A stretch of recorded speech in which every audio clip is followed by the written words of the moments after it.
Permisi. Silahkan masuk, Mbak.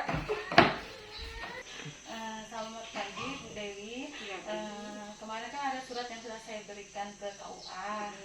Jadi rencananya saya hari ini akan mensosialisasikan tentang alur pelayanan imunisasi Jatim, serta ada sertifikat dan buku saku Jatim untuk calon pengantin nanti akan mengajukan persyaratan di KUA, terus imunisasi Jatim di puskesmas. ya, silahkan Ibu jelaskan.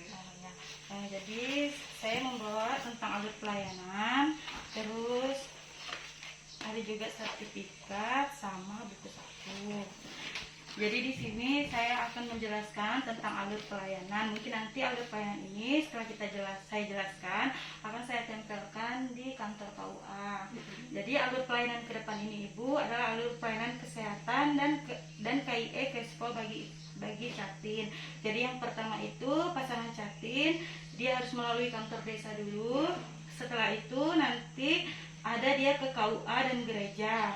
Setelah dari ke KUA dan gereja, nanti kan dari KUA akan memberi surat pengantar ke Puskesmas Longpangai untuk mendapatkan imunisasi Jatim. Nah, setelah mendapatkan imunisasi Jatim, itu nanti dua pasangan ini juga akan kita lakukan pemberian KIE, kesehatan reproduksi, dan pemberian kesehatan imunisasi TT untuk perempuan. Nah, nanti akanlah didapatkan sertifikat seperti ini Bu ya.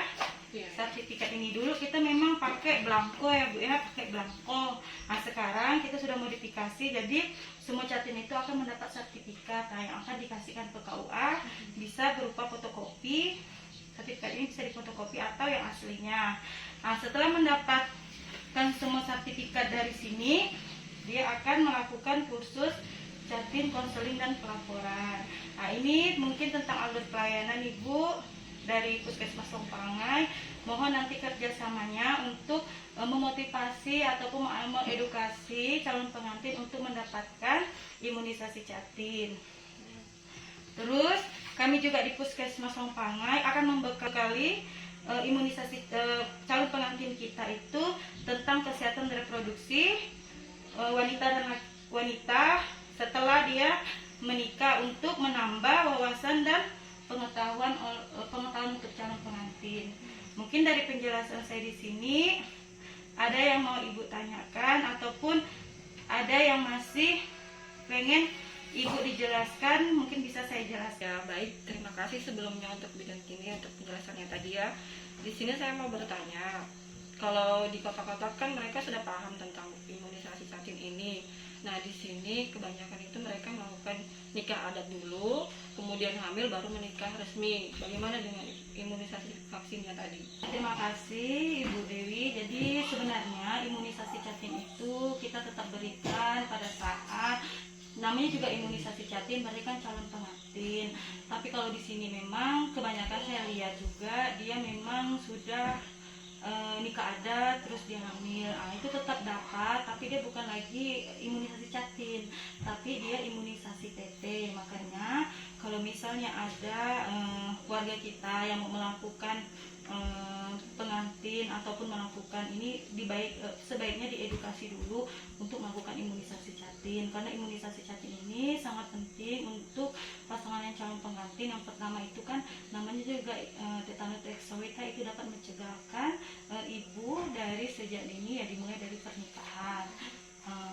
Jadi minta tolong sekali ya Bu, mohon bantuannya untuk mengedukasi pasien ataupun edukasi calon pengantin yang mau melakukan persyaratan imunisasi Jatim. Mungkin dimulai dari sekarang, mungkin susah kita untuk mengubah pola pikir orang ya, tapi kalau dengan bekerja sama antara puskesmas dan KUA mungkin bisa membantu saya dalam mensukseskan imunisasi Jatim. Bu, bagaimana dengan penjelasan saya tadi tentang pertanyaan Ibu Dewi? Apa sudah jelas atau masih kurang atau masih ada yang mau ditanyakan? Ya, baik, terima kasih, cukup jelas tadi penjelasannya. Mungkin untuk kedepannya kita lebih bekerja sama aja dan lebih ditingkatkan lagi untuk imunisasi vaksin Jatimnya ini. Terima kasih. Terima kasih Ibu Dewi sudah meluangkan waktunya. pemasangan alur pelayanan imunisasi Jatim nanti di depan kantor KUA.